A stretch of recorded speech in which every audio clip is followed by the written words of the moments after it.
Hoy vamos a ver magnitudes y unidades radiológicas, para lo cual obviamente hay que tener muy claro qué son magnitudes y qué son unidades. La magnitud tiene que ver con aquello que estamos midiendo. Por ejemplo, uno puede medir tiempos, masas, dosis, actividades. Y el resultado de esa medición se expresa como el producto de un número por alguna unidad de medida. Por ejemplo, si se trata de tiempos, el resultado puede ser 21 segundos.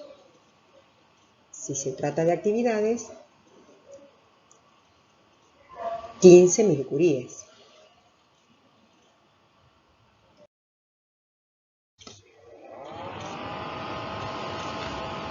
El Buró Internacional de Pesos y Medidas es la organización internacional de metrología, con sede en Francia. Esta institución fue la que en 1960 presentó el Sistema Internacional de Unidades. Según este sistema, existen 3 tipos de unidades: las unidades básicas, las unidades derivadas y las unidades derivadas que tienen nombres especiales. Las unidades básicas son 7. Son aquellas que no requieren de otras unidades para ser definidas. Y las vemos acá en esta lista. La primera columna tiene que ver con la magnitud, la segunda columna con el símbolo de la magnitud, la tercera con la unidad y la última columna con el símbolo de la unidad.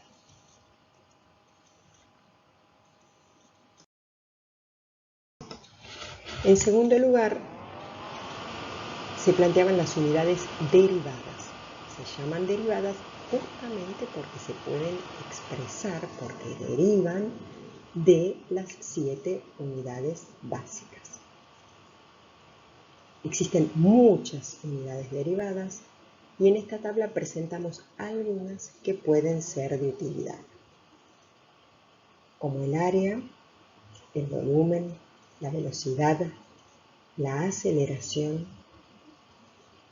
la frecuencia, la densidad de masa y el espesor másico, cada una con sus correspondientes unidades. El último grupo de unidades es el de unidades derivadas, pero que tienen nombres especiales. En general, nombres propios. Así, por ejemplo, tenemos la magnitud fuerza, que tiene la unidad Newton, la magnitud energía, que tiene la unidad Joule, la magnitud carga eléctrica, que tiene la unidad Coulomb, la magnitud diferencia de potencial eléctrico, que tiene la unidad Volt, la actividad referida a un radionucleido, cuya unidad es el becquerel, la dosis absorbida y el kerma, cuya unidad es el Gray, y la dosis equivalente, cuya unidad es el Sievert.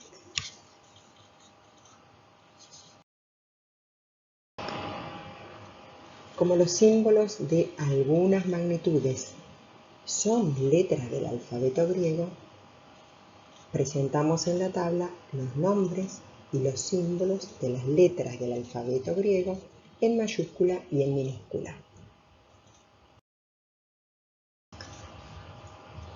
Entrando ahora a las magnitudes y unidades radiológicas en particular, es necesario presentar 2 organizaciones internacionales relacionadas con el tema.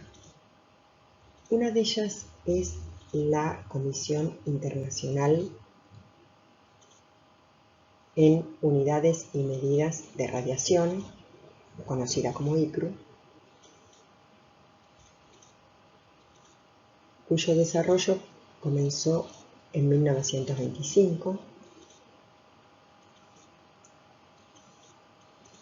y que es la encargada justamente de definir las magnitudes y unidades que tienen que ver con la radiación ionizante. Estas magnitudes y unidades se presentaron en un reporte de 1998 y en otro de 2011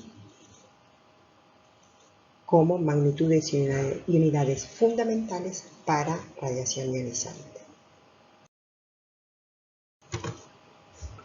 La otra organización internacional es la Comisión Internacional de Protección Radiológica, conocida como ICRP. Esta se concibió en 1928 y publica recomendaciones relacionadas, por supuesto, con la protección radiológica.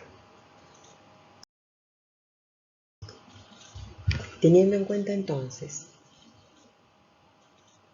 el reporte de ICRU de 1998, vamos a presentar los distintos tipos, magnitudes y unidades radiológicas. Se distinguen 5 tipos de magnitudes: las magnitudes radiométricas, los coeficientes de interacción, las magnitudes dosimétricas, las magnitudes limitadoras o de protección radiológica y por último las magnitudes operacionales.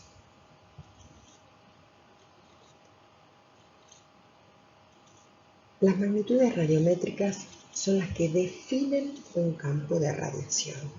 Esto es, ¿qué tipo de radiación ionizante está presente en el campo de radiación?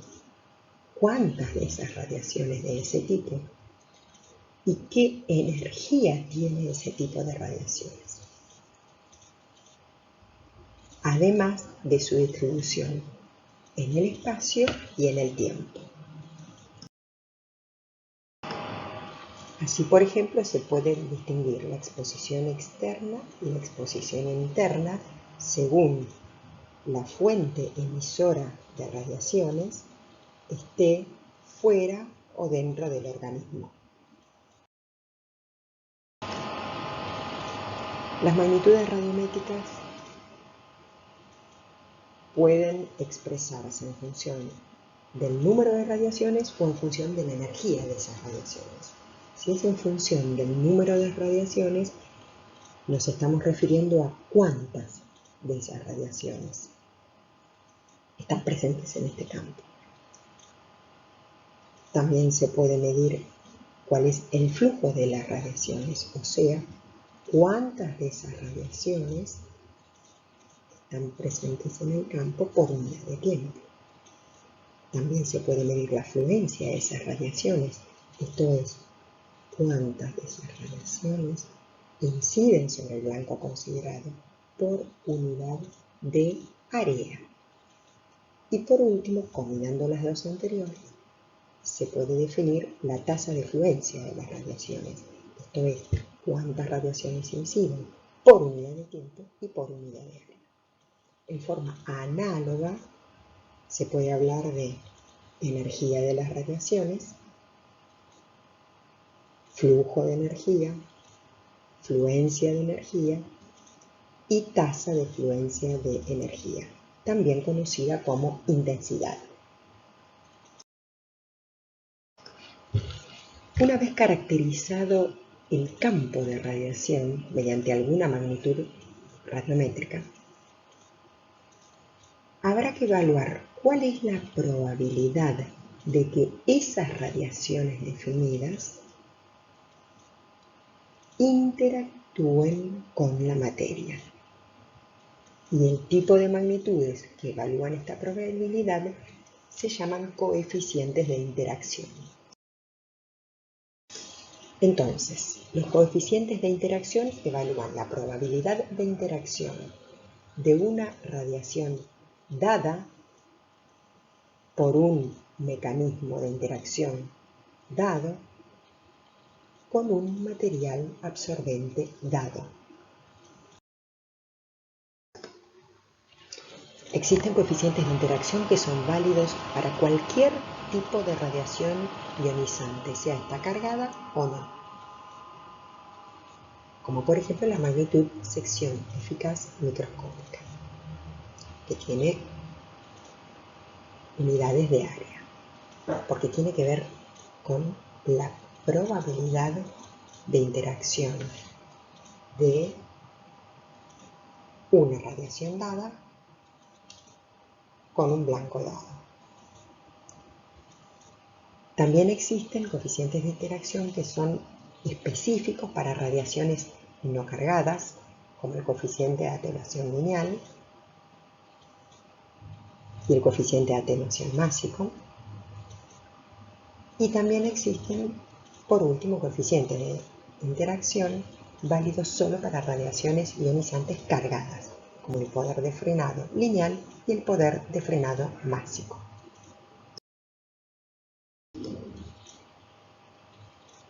Para el caso particular de radiaciones ionizantes no cargadas,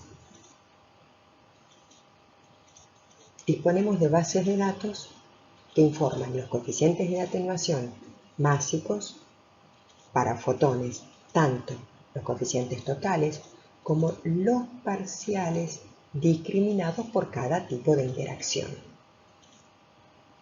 ya sea cuando la radiación se absorbe o se dispersa por distintos mecanismos.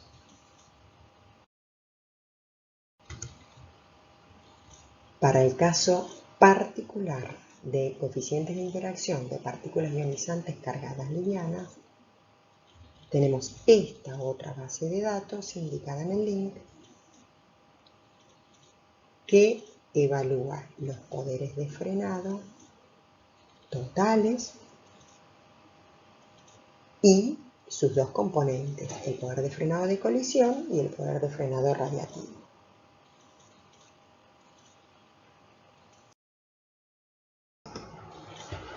En tercer lugar, tenemos las magnitudes dosimétricas. ¿Por qué en tercer lugar? Porque una vez caracterizado el campo de radiación, o sea que ya se sabe cuáles son las radiaciones emitidas, de todas las emitidas habrá una determinada probabilidad de que interactúen con el medio dada por el coeficiente de interacción. Entonces, las que puedan producir un efecto sobre el absorbente van a ser obviamente aquellas que hayan interactuado. Por lo tanto, el efecto producido por las radiaciones ionizantes corresponde al producto de los dos tipos de magnitudes anteriores. De todas las que se midieron, cuántas fueron capaces de interactuar. En realidad, no se calculan así como el producto de los dos tipos de magnitudes anteriores, sino que se miden. Existen equipos que son capaces de medirlas. Como ejemplo tenemos la dosis absorbida, el kerma y la exposición. ¿Cómo se relaciona entonces la energía de las radiaciones ionizantes que caracterizan a un campo de radiación dado con las magnitudes dosimétricas?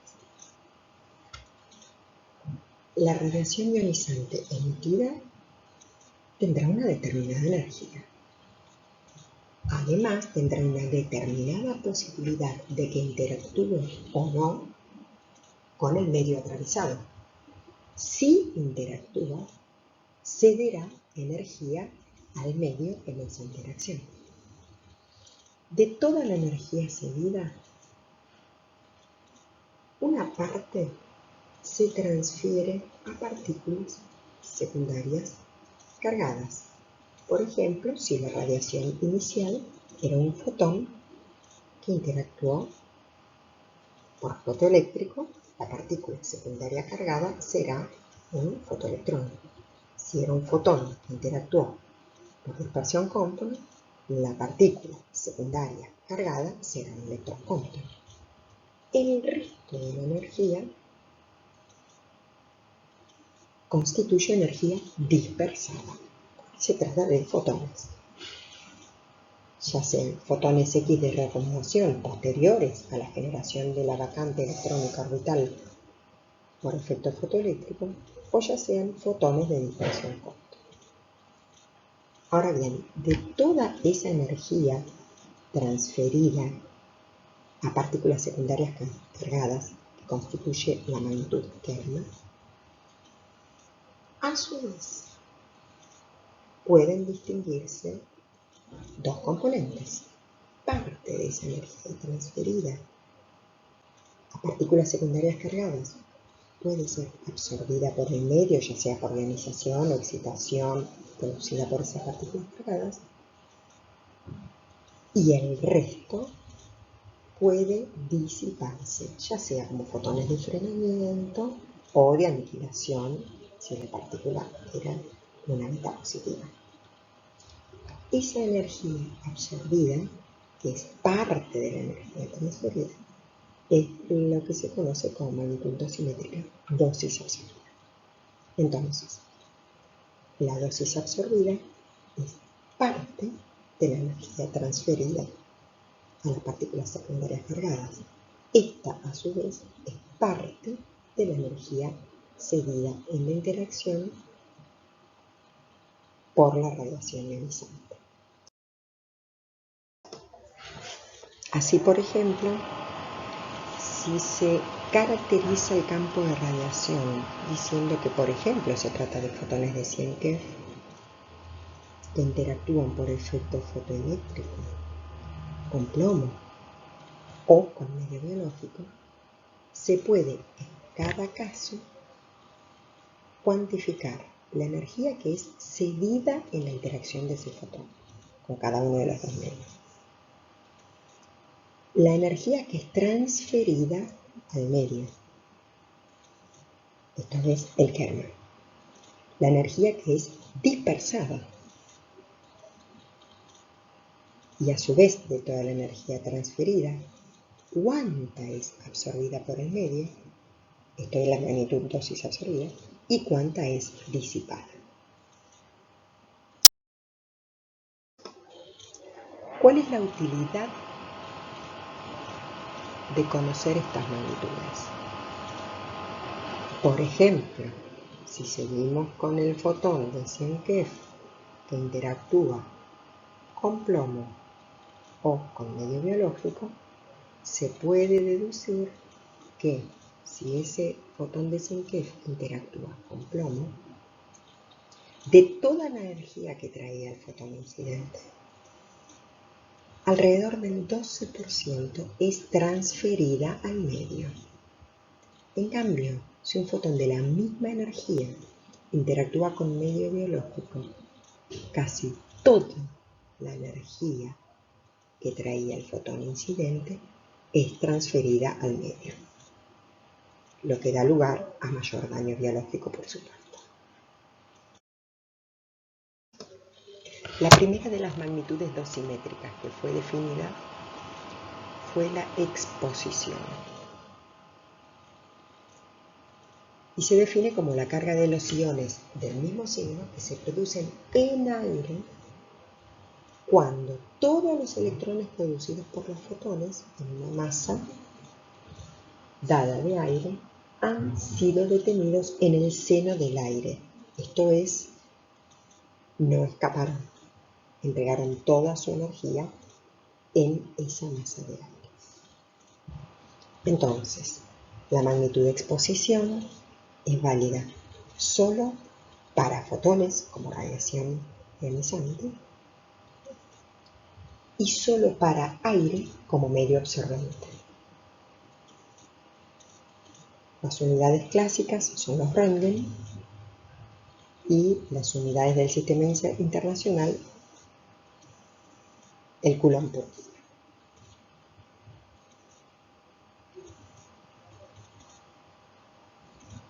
Nuevamente, si se habla de tasa de exposición, nos referimos a la variación de la exposición en un determinado tiempo.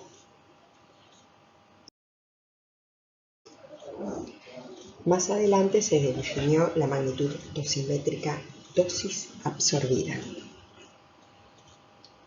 y se define como la energía media impartida por la radiación a un material de masa m. Las unidades clásicas son los rads y la unidad recomendada por el Sistema Internacional son los grays. Del mismo modo que para el caso de exposición se puede definir la tasa de dosis absorbida como la dosis absorbida en un tiempo t. A diferencia de la magnitud de exposición, la dosis absorbida es válida para cualquier tipo de radiación, cargada o no cargada, y se define en un punto de cualquier material absorbente. La última de las magnitudes dosimétricas en ser definida fue el Kerma y corresponde a la suma de las energías cinéticas iniciales de todas las radiaciones ionizantes cargadas liberadas por radiaciones ionizantes no cargadas en un material de masa m. La unidad recomendada por el Sistema Internacional es nuevamente el Gray, al igual que para dosis absorbida. Del mismo modo que con las otras magnitudes dosimétricas se puede hablar de tasa de Kerma, esto es de Kerma por unidad de tiempo, pero a diferencia de la magnitud dosis absorbida, el Kerma solo es válido para radiaciones ionizantes no cargadas, justamente las que son capaces de dar lugar, una vez que interactúan, a radiaciones ionizantes cargadas.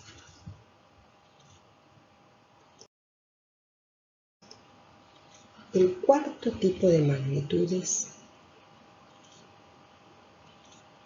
radiológicas son las magnitudes limitadoras o de protección radiológica.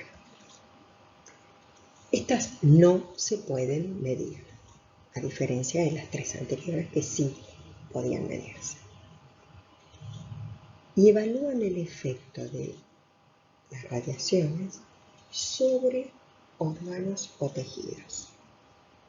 Así tenemos, por ejemplo, la dosis absorbida en un órgano o tejido, la dosis equivalente en un órgano o tejido y la dosis efectiva.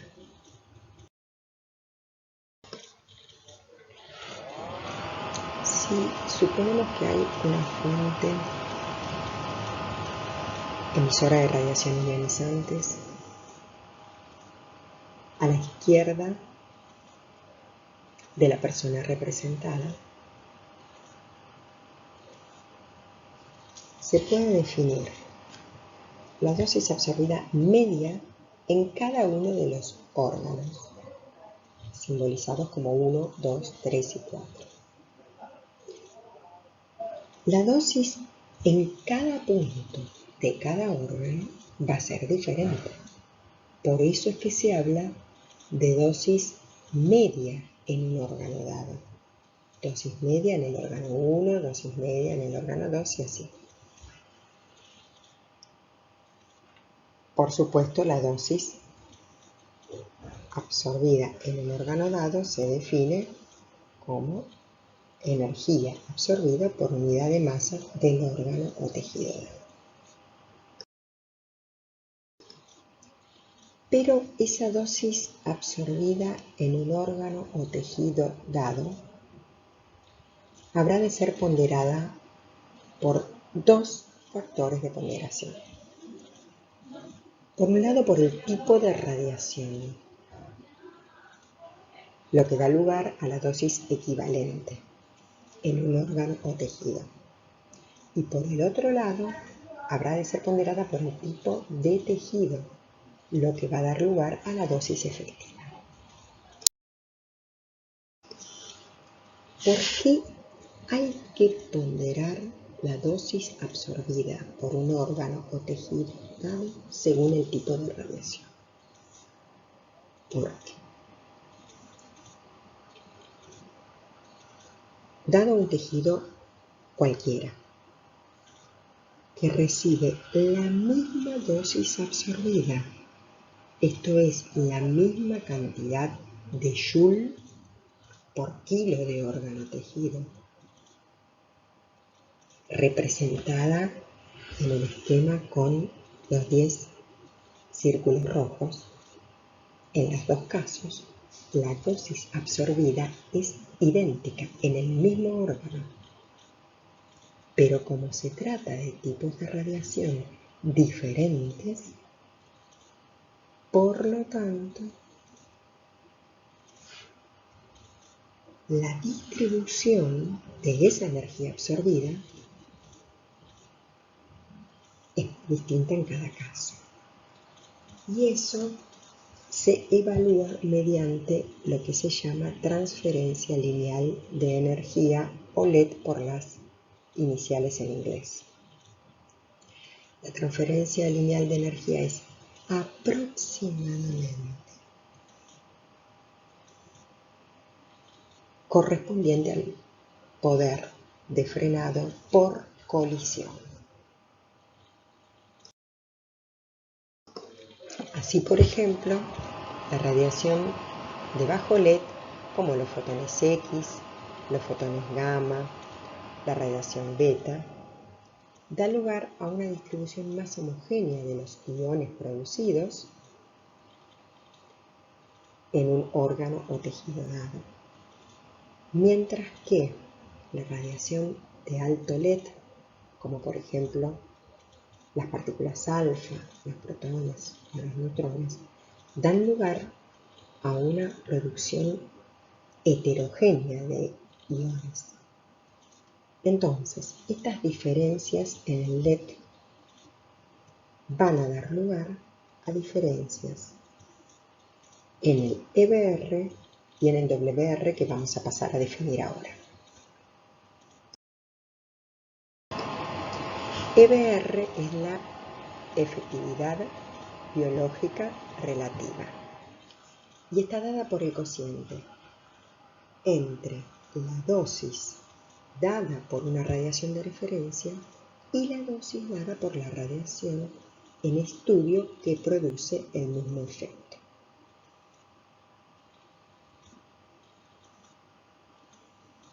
Por supuesto, los valores de eficiencia biológica relativa van a depender de la dosis, de la tasa de dosis y de cuál sea el efecto biológico considerado.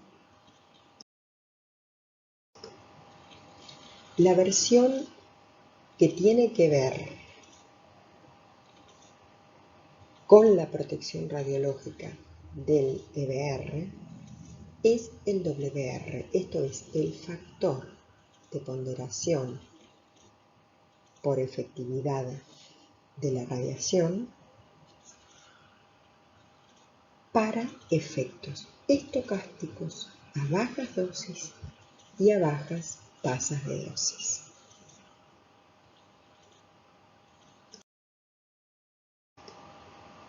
Los valores de factor de ponderación de la radiación WR han sido determinados por la ICRP en la publicación 60 de 1990, fueron revisados en la publicación 103 de 2007 y eventualmente podrán ser modificados más adelante, en función de los conocimientos de que se dispongan. Así vemos que tanto para fotones como para electrones, el WR vale 1.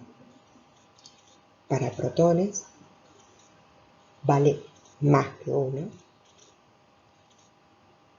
Para neutrones también vale más que 1. pero en forma muy dependiente de la energía de los neutrones.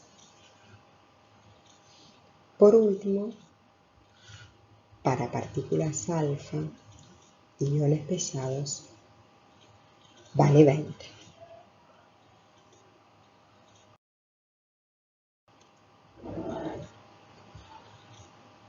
En este gráfico se puede apreciar cómo cambiaron los valores de WR para neutrones en función de su energía cuando se publicó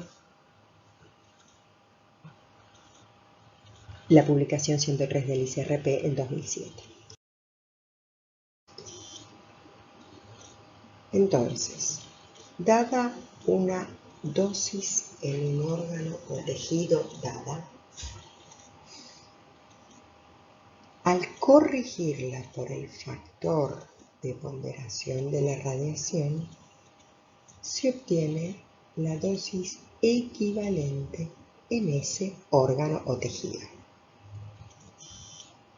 El caso más simple está expresado en la ecuación de la izquierda y el caso más complejo de radiaciones de distintos tipos que inciden sobre un órgano o tejido dado está expresado a la derecha. En todo caso, la unidad en que se mide la dosis equivalente en un órgano o tejido es el Sievert. Y la unidad tradicional es el rem. Así, si la irradiación es uniforme en un órgano o tejido dado, esto es, dada por un único tipo de radiación ionizante, la dosis equivalente en ese órgano o tejido va a ser uniforme. En cambio, si la radiación sobre el órgano no es uniforme, porque hay presentes distintos tipos de radiaciones, la dosis equivalente en el órgano o tejido habrá de considerar a los distintos tipos de radiaciones. Teniendo en cuenta un órgano o tejido dado, es suficiente con la ponderación que se hace con el WR y que permite pasar de la magnitud dosis absorbida media en un órgano o tejido dado a la magnitud dosis equivalente en un órgano o tejido dado. Sin embargo, si queremos hacer cálculos en cuerpo entero, es necesario ponderar la dosis por el tipo de tejido. ¿Por qué? Porque los distintos órganos o tejidos presentan distinta radiosensibilidad. Al decir radiosensibilidad, nos estamos refiriendo a la probabilidad de que se produzcan efectos estocásticos a bajas dosis y a bajas tasas de dosis en cada órgano o tejido, y se simboliza como WT. En la tabla se muestran los valores recomendados por la última publicación de ICRP al respecto en 2007 para cada órgano o tejido.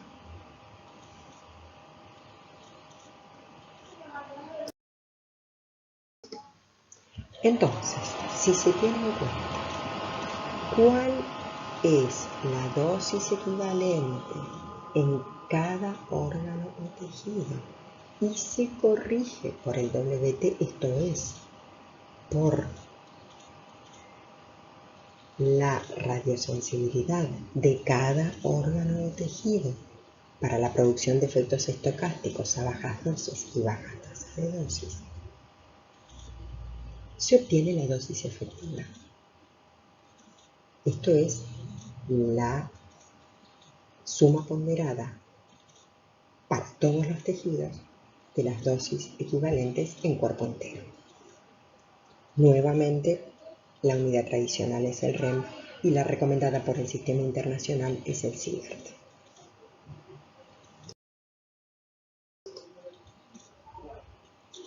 Del mismo modo que para la dosis equivalente en un órgano o tejido dado había que distinguir si la irradiación era uniforme, ¿no? Para la dosis efectiva en el cuerpo entero también habrá que hacerlo. Acá se representa, por ejemplo, una irradiación uniforme.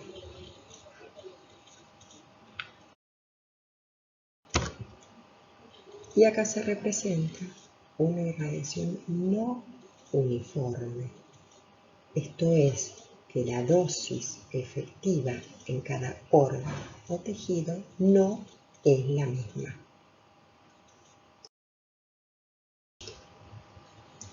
En resumen, los dos factores de ponderación vistos tienen que ver con el tipo de radiación, WR, y con la radiosensibilidad de cada órgano o tejido, el WT. Y en ambos casos,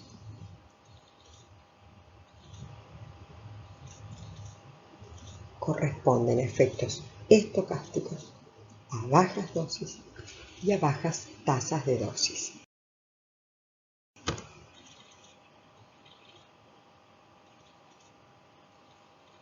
Ese es entonces el ámbito de aplicación de las magnitudes dosis equivalente para un órgano o tejido dado o dosis efectiva para cuerpo entero.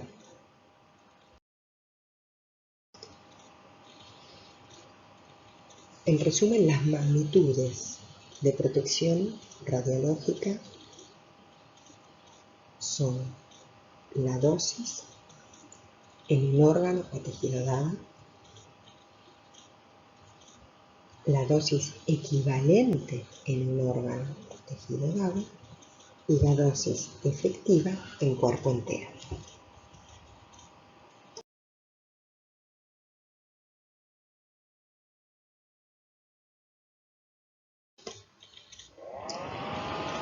¿Cómo pueden las personas exponerse a la radiación ionizante?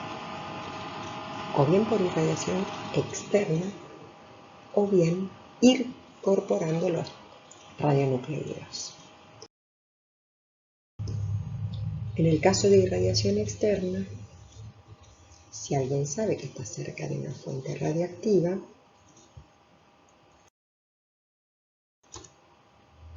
puede alejarse para recibir una dosis menor. Y también se puede interponer un blindaje y recibir una dosis aún menor.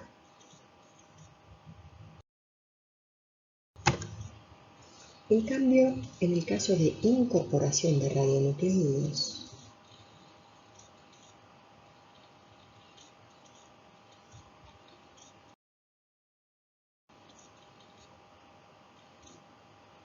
una vez que el radionucleido está incorporado,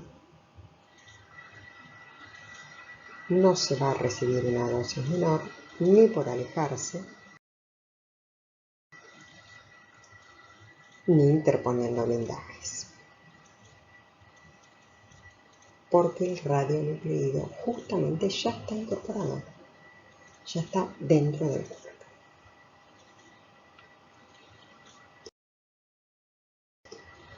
Esta es justamente la situación en medicina nuclear. Y es por eso que hay magnitudes especiales para el caso de incorporación de radionucleidos.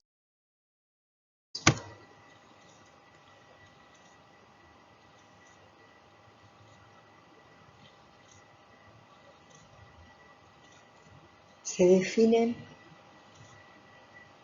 el T efectivo como la combinación del T físico y el T biológico. El T físico, el que ya conocen, dado por el decaimiento radiactivo. Esto es característico de cada radionucleido. El T biológico va a estar dado por el metabolismo de aquella sustancia que haya sido incorporada. Esto es por cómo se absorba, cómo se distribuya, cómo se metaboliza y cómo se excrete. Ese T medio efectivo dado por el T medio físico y por el T medio biológico va a ser el que determine con qué velocidad disminuye la actividad incorporada del radionucleído a partir de un valor llamado intake o incorporación. Se puede definir entonces, una vez que se conoce esa velocidad con que decae, cuál va a ser la actividad integrada a un tiempo dado. Se elige una unidad de tiempo y la actividad integrada va a estar dada por el área bajo la curva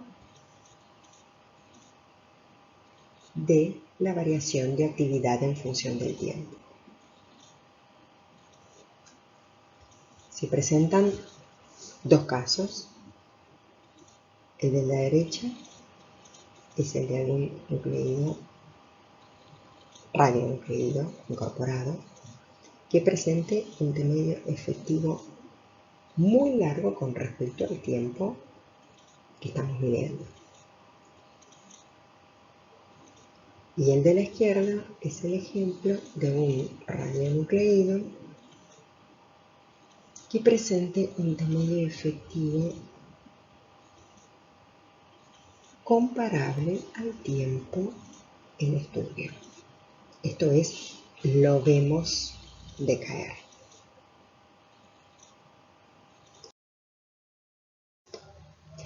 De forma análoga, para el caso de incorporación de radionucleídos, se puede definir la dosis equivalente comprometida para un órgano o tejido dado y la dosis efectiva comprometida para cuerpo entero. En el caso de dosis equivalente comprometida para un órgano o tejido dado,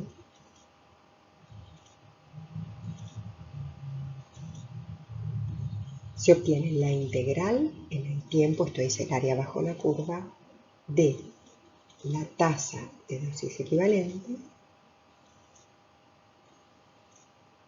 en un órgano o tejido dado, a causa de la incorporación de un radionucleído en el cuerpo de la persona de referencia. Y el tiempo de compromiso se indica entre paréntesis, corresponde al tiempo de integración a partir de la incorporación, expresado en años. Para el caso de cuerpo entero, esto es la dosis efectiva comprometida, lo que se hace es sumar los productos de las dosis equivalentes comprometidas en cada órgano o tejido por los factores de ponderación de cada órgano o tejido. Nuevamente, entre paréntesis, se indica el tiempo de integración en años, contados a partir de la incorporación del radionucleído. Ese periodo de compromiso se toma en 50 años para los trabajadores y hasta la edad de 70 años para el público. Las organizaciones internacionales han desarrollado modelos para distintas vías de incorporación, para distintos radionucleídos, que permiten obtener factores de conversión de milisievert por becquerel. Esto es, ¿qué dosis efectiva comprometida en milisievert se recibe en el cuerpo entero por cada becquerel de actividad incorporada.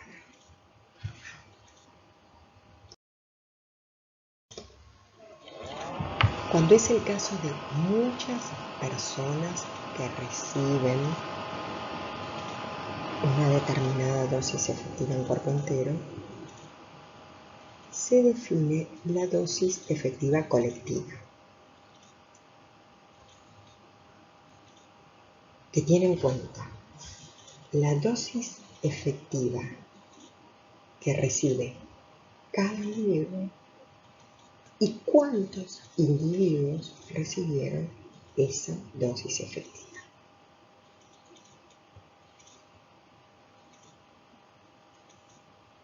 La unidad de dosis efectiva colectiva es julio por kilo y el nombre especial es el Siever multiplicado por persona.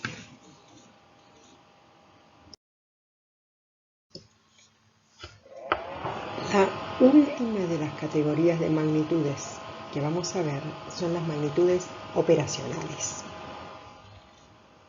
Estas también sirven para protección radiológica como las magnitudes limitadoras, específicamente para irradiación externa, se definieron, pero a diferencia de las limitadoras, estas sí pueden medirse experimentalmente con un equipo y determinar la dosis equivalente ambiental o personal. ¿Cuál es la utilidad de estas magnitudes operacionales? Que estiman en forma razonablemente conservadora a las magnitudes limitadoras, que no pueden medirse. Así, por ejemplo, se puede estimar la dosis efectiva o la dosis equivalente en piel. Dosis efectiva, por supuesto, en cuerpo entero. Para estimar la dosis efectiva en cuerpo entero, se dispone de dos magnitudes operacionales, una para el caso del monitoreo de área y otra para el caso del monitoreo individual.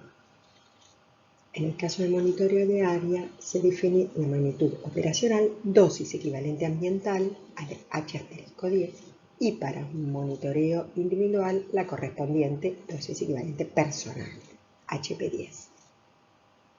El número entre paréntesis indica la profundidad en milímetros a la que se determina la dosis. En el caso de dosis equivalente en piel, también se dispone de magnitudes operacionales, una para monitoreo de área, que se llama dosis equivalente H' 0,07, y otra para monitoreo individual, que se llama dosis equivalente personal HP, entre paréntesis 007.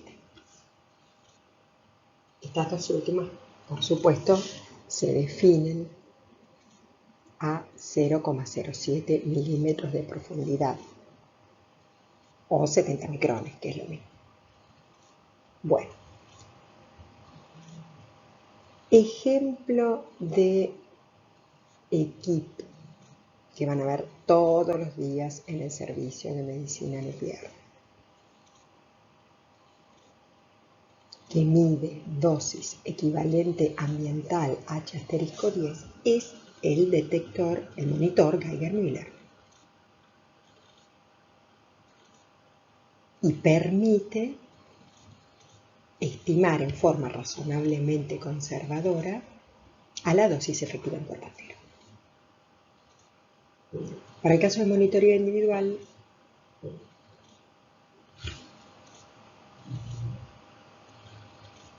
tenemos dos dosímetros. El dosímetro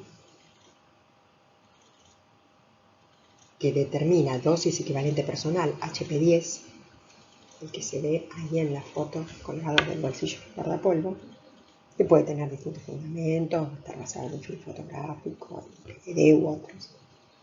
De cualquier modo, la magnitud operacional que se mide con el dosímetro es dosis equivalente personal HP10 y permite estimar en forma razonablemente conservadora a la dosis efectiva E en cuerpo entero. La otra magnitud operacional, que tiene que ver con el monitoreo individual, son los dosímetros de anillo, que permiten obtener la dosis equivalente personal HP 0,07, que estima en forma razonablemente conservadora a la dosis equivalente en piel. Y así, una vez que tenemos los valores estimados de dosis efectiva en cuerpo entero y dosis equivalente en piel, se podrán comparar con los límites.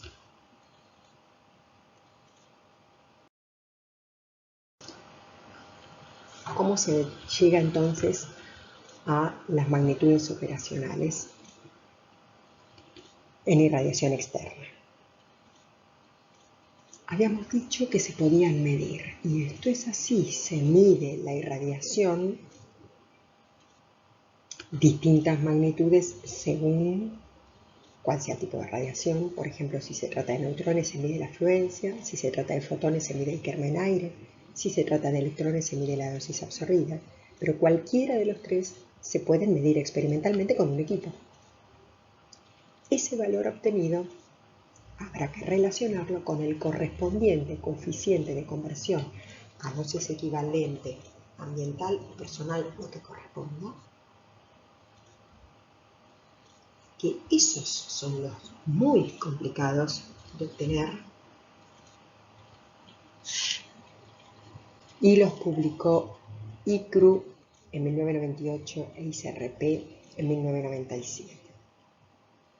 Teniendo los coeficientes de conversión es muy simple obtener la magnitud operacional que corresponda, ya sea la ambiental o la personal.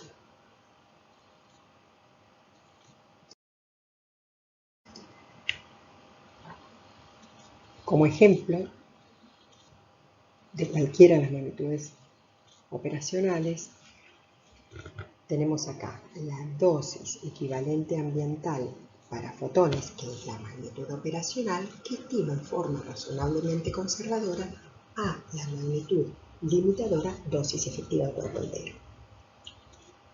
¿Mediante qué equipo? Mediante el monitor Geiger-Müller. Se puede llegar entonces al valor de dosis equivalente ambiental H*10 para fotones de distintas energías. Además, en el gráfico se presentan para distintas geometrías de irradiación.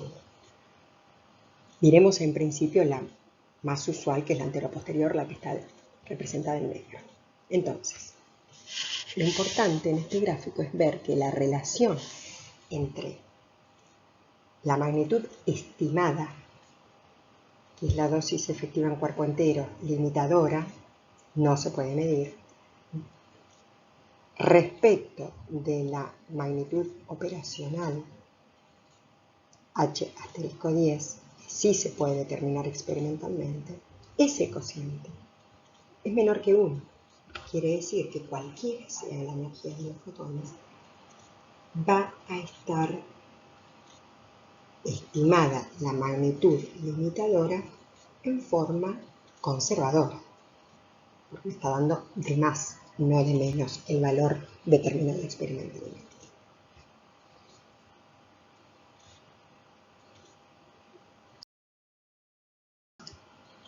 Y en forma análoga se podrán estimar los valores de las dosis efectivas en cuerpo entero y dosis equivalente en piel, esto es, de las magnitudes limitadoras que no se pueden medir, a partir de las correspondientes magnitudes operacionales, ya sea para monitoreo individual como para monitoreo de área.